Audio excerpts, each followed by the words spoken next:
और आइए अब देखते हैं खबरों को विस्तार से। गरीबों को अगले 4 महीने तक केंद्र सरकार मुफ्त राशन देने की योजना जारी रखेगी।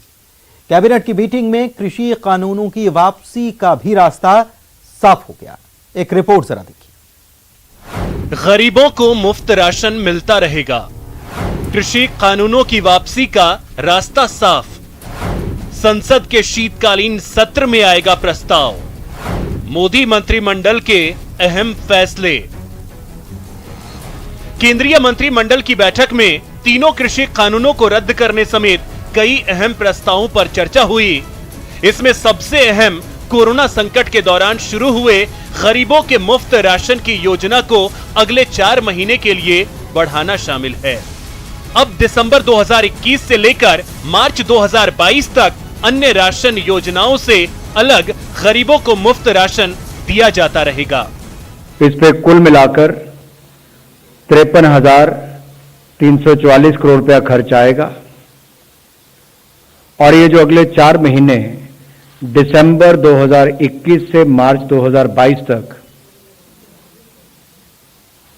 इसको लागू करने का निर्णय किया गया है।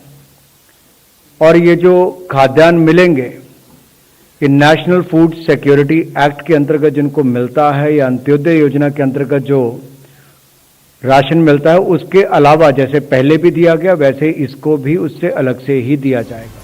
पीएम मोदी ने 19 नवंबर को गुरु पर्व के मौके पर तीनों कृषि कानूनों को वापस लेने का ऐलान किया था, जिसके बाद केंद्रीय कैबिनेट ने इस प्रस्ताव को अपनी मंजूरी दे दी है।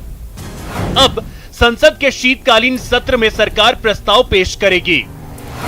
संसद के दोनों सदनों में इस प्रस्ताव को पारित कराया जाएगा। प्रस्ताव पारित होने के बाद राष्ट्रपति इस पर हस्ताक्षर करेंगे। सरकार के नोटिफिकेशन के बाद तीनों कृषि कानून रद्द हो जाएंगे। इन सभी औपचारिकताओं को पूरा करके कैबिनेट ने तीनों बिल वापस लेने का जो औपचारिकता है उसको पूरा किया है। कुछ ही दिनों के बाद अगले हफ्ते की शुरुआत में पार्लियामेंट का सत्र आएगा और ये जो तीनों विधेयक लोकसभा राज्यसभा में पूर्व में पास हुए थे, इनको वहां पर बाकी जो प्रक्रिया वापस लेने की वहां पर पूरी कर दी जाएगी। सितंबर 2020 में तीनों नए कृषि कानूनों के लागू होने के बाद से किसान संगठन इसके खिलाफ आंदोलन पर हैं और अब उन्होंने सरकार के सामने एमएसपी पर कानून समेत कई नई मांगे रख दी हैं। Bureau report, news 18 network. इधर कल दिल्ली में कांग्रेस अध्यक्ष सोनिया गांधी के आवास पर शाम 4:30 बजे कांग्रेस की एक अहम बैठक रखी गई। इस बैठक में मल्लिकार्जुन खड़गे, अधीर रंजन चौधरी, नसीर हुसैन मौजूद रहेंगे। बैठक के दौरान सरकार को घेरने की रणनीति पर बात होगी। साथ ही ये भी बात हो सकती है कि किस मुद्दे को कब उठाया जाए जिससे सरकार को मुश्किल में डाला जाए।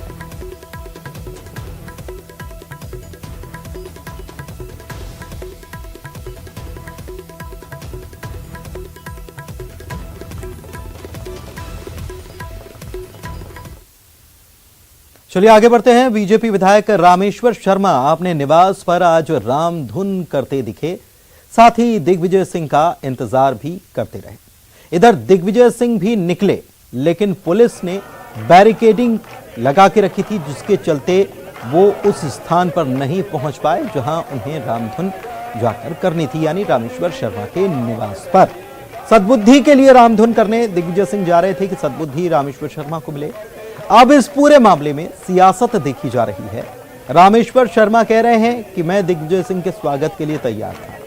उन्होंने मीडिया को मालाएं, फूल मालाएं, भगवान राम का दरबार सब कुछ दिखाया भी। माइक लेकर हाथ में बड़ा आयोजन उन्होंने किया था।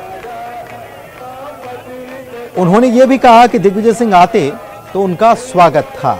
उनके निवास के चारों तरफ के रास्ते जो थे, इस पर पुलिस ने बैरिकेडिंग लगाकर इस पूरे रास्ते को बंद कर दिया था, किसी को जाने नहीं दिया जा रहा था। दूसरी तरफ कांग्रेसियों ने भी भोपाल के मिंटो हॉल स्थित गांधी प्रतिमा पर कार्यक्रम का आयोजन किया। कार्यक्रम खत्म होने के बाद दिग्विजय सिंह लौटे और बीजेपी विधायक रामेश्वर शर्मा पर तंज कसा। दिग्विजय सिंह ने कहा है कि एक तरफ बीजेपी विधायक उन्हें आमंत्रित कर रहे थे, दूसरी तरफ बैरिकेड्स लगाकर उन्हें रोका गया। उन्होंने कहा कि प्रसाद लेने के लिए रामेश्वर शर्मा के बंगले पर जाना था लेकिन पुलिस ने उन्हें रोक दिया।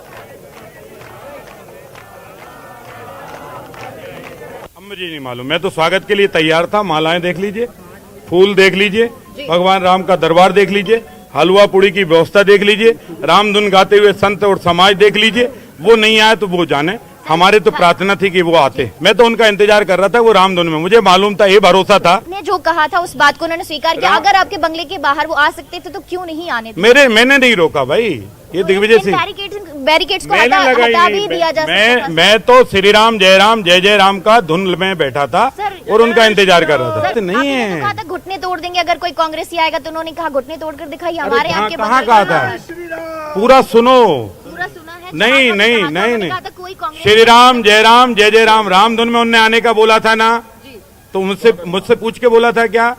मुझसे पूछ के आ ही नहीं, वो सारी बातें आ ही नहीं सकते, राम की शरण में नहीं आ सकते। इस प्रकार से पहले तो आमंत्रण देते हैं, फिर पुलिस को आगे करते हैं। यही भाजपा है, उनमें साहस नहीं है। जो धौंस दपट और हिंसा का रास्ता अपनाते हैं वे सबसे बड़े कायर होते हैं। बीजेपी मंथन कर रही है भोपाल में, और इस वक्त शरद हमारे सहयोगी जो हैं मंत्री अरविंद भदौरिया से बातचीत कर रहे हैं। दिया गया या बाकी विधायकों की ओर से, तो ये मतलब ऐसा फीडबैक वैसे कोई अभी बातचीत हुई नहीं है। अभी तो माननीय कुशाभाऊ ठाकरे जी का जन्म शताब्दी वर्ष के कार्यक्रम के बारे में चर्चा हुई है, और विकास के संबंधित में जो योजना उस सब में बात हुई है। कोविड के विषय में बातचीत हुई है, कोविड की थर्ड लहर कहीं ना आ जाए, कैसे कैसे इसका रोकथाम हो सकता है, इसके बारे में बातचीत हुई है। प्लस वैक्सीनेशन जो है ना, मध्य प्रदेश में बड़े मात्रा में मतलब 8 करोड़ के ऊपर वैक्सीनेशन किया है, तो जो छूट गए हों उसका एक अभियान ले रहे हैं 31 तारीख से। तो हर घर दस्तक देखते हुए जनप्रतिनिधियों को भी जिम्मेवारी दी गई है, सबको कोरोना का वैक्सीनेशन हो जाए। ये सब 3 विषयों पर चर्चा हुई। ठीक, थैंक यू। तो किन मुद्दों पर चर्चा हुई है उसके बारे में जब मंत्री अरविंद भदौरिया से सवाल हमारे सहयोगी शरद कर रहे थे, तो उन्होंने बताया कि फीडबैक लेने वाली बात तो अभी नहीं हुई है, लेकिन उन्होंने बताया कि कौन कौन से मुद्दे, जिसमें कोविड के वैक्सीनेशन की बात को लेकर भी इस पर जोर दिया गया है कि 31 तारीख के बाद से अभियान चलाया जाएगा, जनप्रतिनिधि भी इसमें शामिल हों। इधर जनप्रतिनिधियों की बात हो रही थी, जनप्रतिनिधि तो व्यस्त हैं रामधुन में। कुछ जनप्रतिनिधि तो रामधुन की हम बात कर रहे थे, इशारों में जयभान सिंह पवैया ने भी निशाना साध दिया दिग्विजय सिंह और रामेश्वर शर्मा के मामले को लेकर। उन्होंने कहा है कि जो नेता रामधुन गाते हुए जाने की बात कह रहे हैं वो अयोध्या में राम मंदिर बनवाने जा रहे हैं क्या? उन्होंने ये भी कहा कि जब रामधुन गानी थी तब गा लेते, जब हम मंदिर के लिए जान हथेली पर लेकर जा रहे थे। पवैया ने इसके साथ ही सभी नेताओं को ताकीद देते हुए कहा है कि राजनीतिक स्टंट के लिए राम जी या श्रीराम संकीर्तन का उपयोग करने का पाप मत कीजिए, प्रोपेगेंडा के लिए कुछ और तरीके भी ईजाद कीजिए।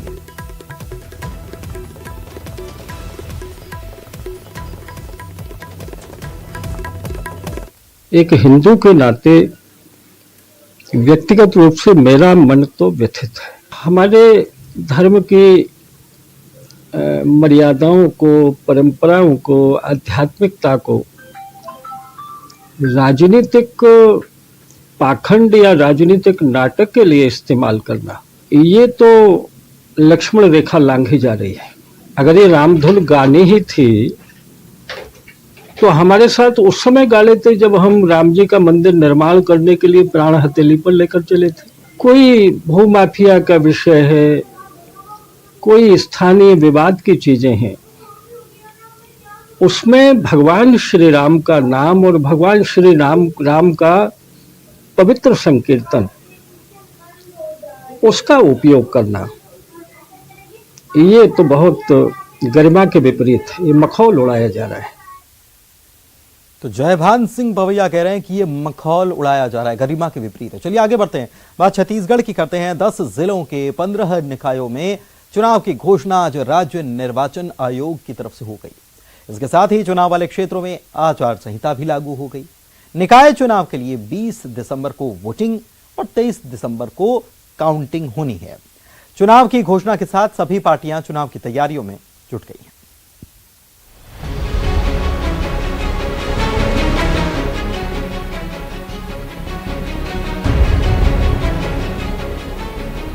राज्यों के 10 जिलों के 15 निकायों के लिए 20 दिसंबर को वोट डाले जाएंगे। 15 निकायों के 370 वार्डों के मतदाता शहर की सरकार के लिए अपने मताधिकार का इस्तेमाल करेंगे।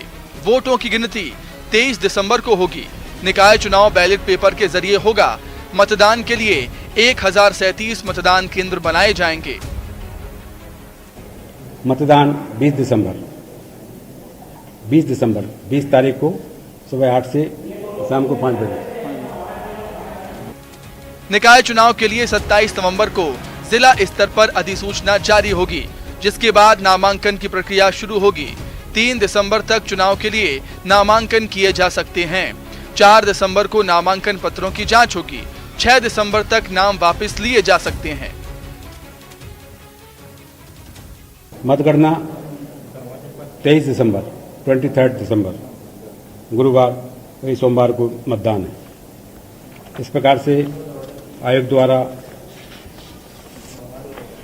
आज ये निर्वाचन कार्यक्रम जारी किया जा रहा है।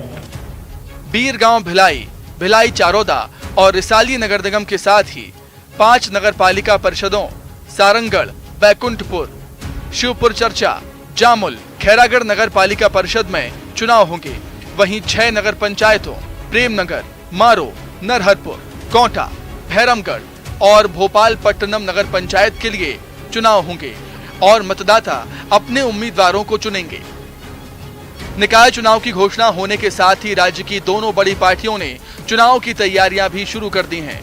निकाय चुनाव को लेकर कल कांग्रेस ने राजीव भवन में बड़ी बैठक बुलाई है, जिसमें प्रदेश प्रभारी PL Punia, CM Bhupesh Baghel, PCC अध्यक्ष मोहन मरकाम के साथ ही पार्टी के सभी बड़े नेता शामिल होंगे। उधर बीजेपी ने अभी से जीत का दावा करना शुरू कर दिया। प्रदेश बीजेपी अध्यक्ष ने कहा कि कांग्रेस सरकार से लोग ऊब चुके हैं। मतगणना होना है और हम लोग पूरी तरह से तैयार हैं। हमारी पार्टी चुनाव के लिए तैयार है और निश्चित रूप से भारतीय जनता पार्टी को भारी सफलता इसमें मिलेगी। चुनाव की घोषणा के साथ ही राजनीतिक दल तैयारियों में जुट गए हैं। अब देखना होगा कि 23 दिसंबर को कितने निकायों पर किस किस दल का कब्जा होता है। देवव्रत भगत के साथ अवधेश मिश्रा, न्यूज़ 18 रायपुर। और वक्त एक छोटे से ब्रेक का हो चला है, जल्द लौटेंगे कुछ और खबरों को लेकर। आप बने रहिए हमारे साथ।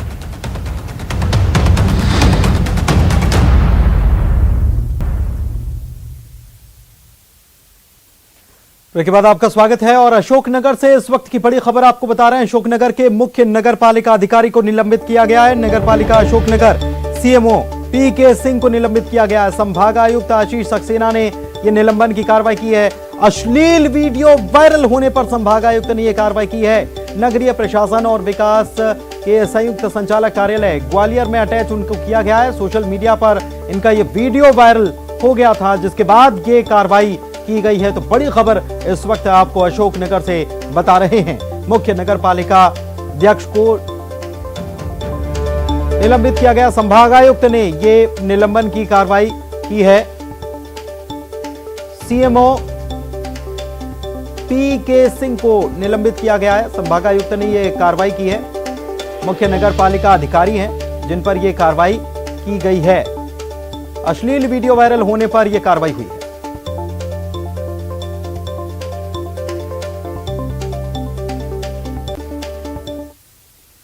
देश भर में सब्जियों की बढ़ी कीमतों ने लोगों का जीना मुहाल कर रखा है और रही सही कसर टमाटर 100 के पार पहुंचकर पूरी कर रहा है। दर्द कितना है आम लोगों का, इस रिपोर्ट में देखिए और दीजिए इजाजत। नमस्कार।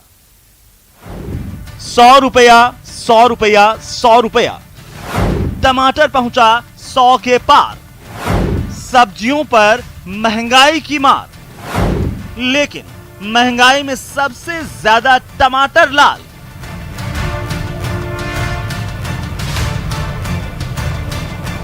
पूरे देश में सब्जियों की कीमत आसमान पर है, जिससे लोगों की जेबें जल रही हैं। आखिर क्या वजहें हैं कि सब्जियों की कीमत लोगों को सर्दी में भी गर्मी का एहसास करवा रही है? इसकी चर्चा हम आगे करेंगे।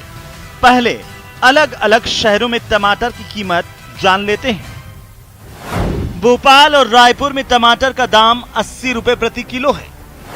जयपुर में टमाटर के दाम 100 रुपए के आसपास चल रहे हैं। मुंबई में टमाटर की कीमत 100 रुपए प्रति किलो के पार है। दिल्ली में टमाटर 90 रुपया प्रति किलो के हिसाब से बिक रहा है। दक्षिण भारत में टमाटर का खुदरा भाव 120 रुपए प्रति किलो है, तो हैदराबाद में टमाटर 70 और पटना में 60 रुपए प्रति किलो के पास है। 15 रुपए 20 रुपए किलो का रेट था टमाटर का। आज का जो रेट है मंडी के अंदर वो 70 रुपए किलो का रेट है। अगर यहाँ से मंडी से 70 रुपए किलो खरीद के ले आएंगे लोग, तो बाहर क्या भाव बेचेंगे? 100 रुपए किलो बेचेंगे। आसमान का फर्क है जी। टमाटर तो बहुत महंगा है, पहले के रेट में और अब के रेट में बहुत अंतर है। ठीक है जी, और घर में फंक्शन है तो उसके लिए लेने आए। दरअसल सब्जियों में आग यूं ही नहीं लगी है, इसकी कई वजहें हैं। उनमें से सबसे बड़ी वजह है दक्षिण भारत में बारिश और बाढ़। बारिश से खराब हुई फसल, पेट्रोल डीजल की बढ़ी कीमत। मंडी विक्रेताओं की माने तो पुरानी कीमतों में सब्जियों का आना अब मुश्किल है। हालांकि अगले 2-4 हफ्तों में दामों में मामूली कमी जरूर आ सकती है। 10-15 रुपए किलो बिकता, वो रेट नहीं होने का। 30 रुपए किलो या 25 रुपए किलो इतने पे आ सकता है रेट। हाँ, हफ्ते 15 दिन में आ जाएगा। चीन के बाद भारत दुनिया का सबसे दूसरा बड़ा टमाटर उत्पादक देश है। यहाँ करीब 2 करोड़ टन टमाटर का उत्पादन होता है, लेकिन सर्दी के मौसम में टमाटर के दाम 100 रुपए प्रति किलो पर पहुंचने से लोगों के घर का बजट बिगड़ गया है। Bureau report, news 18 network.